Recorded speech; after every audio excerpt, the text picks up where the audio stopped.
a DPF. Você quer explicar rapidinho o que é essa DPF? É uma questão complexa, né, Tadã? Eu vou resumir da maneira que é mais o que interessa nesse momento agora, né? A DPF foi uma questão que se arguiu lá na época da pandemia, né? Que a DPF é uma arguição de descumprimento de preceito fundamental. É uma ADI ao contrário, né? Você tem uma ADI que ela diz, a Constituição está sendo descumprida, né? Essa medida é inconstitucional. A DPF é ao contrário, isso aqui que está sendo feito não está descumprindo um preceito fundamental, né? Então seria ali pela omissão ou pela aplicação reversa, não estaria descumprindo alguma forma ali de algum direito que está previsto na Constituição. E aí, na época da pandemia, se teve uma decisão ali, um mandato que foi cumprido ali, uma liminar, que mandava que o governo do Rio de Janeiro não fizesse operações dentro das favelas durante ali a questão muito específica dos lockdowns da pandemia do Covid. Teve um monte de operação, Tardão, e chacina em favela, antes, durante e depois dessa DPF. Ela está sendo resgatada agora e muito colocada no debate por conta, né, dessa questão. O Rio de Janeiro é muito difícil para o diálogo, para a narrativa desse pessoal. O Rio de Janeiro é o grande símbolo da violência do Brasil. De repente, agora virou um exemplo do sucesso, né? Por conta de uma massacre aí que aconteceu, as pessoas estão começando a falar nas redes sociais, os deputados de direita, como se fosse um grande exemplo. Não é. O Rio de Janeiro é o fracasso mais retumbante que a gente tem em termos de segurança pública no Brasil. Todo mundo sabe disso. Não estou falando nenhuma novidade aqui. É óbvio que é o estado mais violento. Só que é muito difícil para a narrativa desse pessoal, porque é um estado governado pela direita há muito tempo, né? A gente está vindo aí de 2 mandatos de Cláudio Castro do PL, antes estava o Wilson Witzel, que era um bolsonarista que pulava, dando saltitando com a mão pro alto quando matavam ali um bandido numa operação, e fazia questão de ser filmado, comemorando, dando hipi, pulando, assim, uma coisa, né, surreal.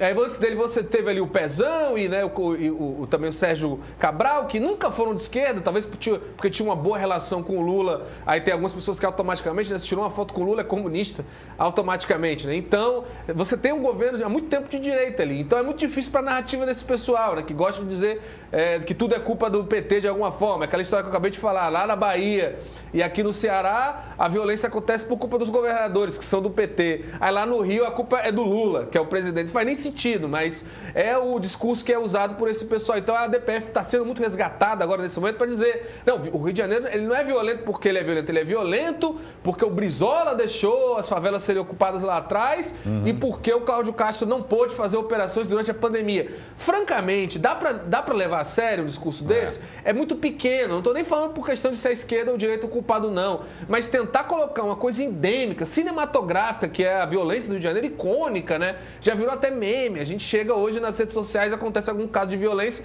os comentários as pessoas botam, adivinha o DDD, porque sabe que o Rio de Janeiro é uma terra complicada nessa questão da violência que é endêmica há muitos anos, não é de agora. É agora querer resgatar essa questão da BBF para alguns para dizer a culpa é do STF, né? E é do Lula, porque não deixou, francamente, né, Tardão, é fazer pouco da inteligência das pessoas, mas infelizmente é isso que o Brasil virou. Então daqui pro ano que vem a gente vai ouvir falar muito dessa coisa aí, que na verdade não tem nada a ver com o nível, né, de engessamento, de ingerência que essas facções criminosas entraram na sociedade, até porque, Tardão, eu acho que muita gente não insiste nessa questão dessa associação clara entre o crime organizado e as favelas, quando na verdade é muito tempo, a gente sabe, a gente acabou de ver aí operações que mostraram, né, o PCC lá em São Paulo enraizado na questão de postos de gasolina, né, em questão de venda de bebida alcoólica, o comércio já está formal, já não precisa às vezes nem entrar no crime, é o que o pessoal fala, né, em vez de monopolizar o crime, é monopolizar a atividade legal criminosamente, né, a bebida adulterada com metanol e tudo mais, o posto de gasolina, a gasolina adulterada também. Então esse tipo de mudança aí, essa operação não ajuda em nada a enfrentar. Então eu acho que tem muita coisa de narrativa política, por isso que eu sempre falo, como é complicado deixar que essas coisas entrem demais num debate que é tão sério, que deveria ser tão técnico, né, quanto da segurança pública.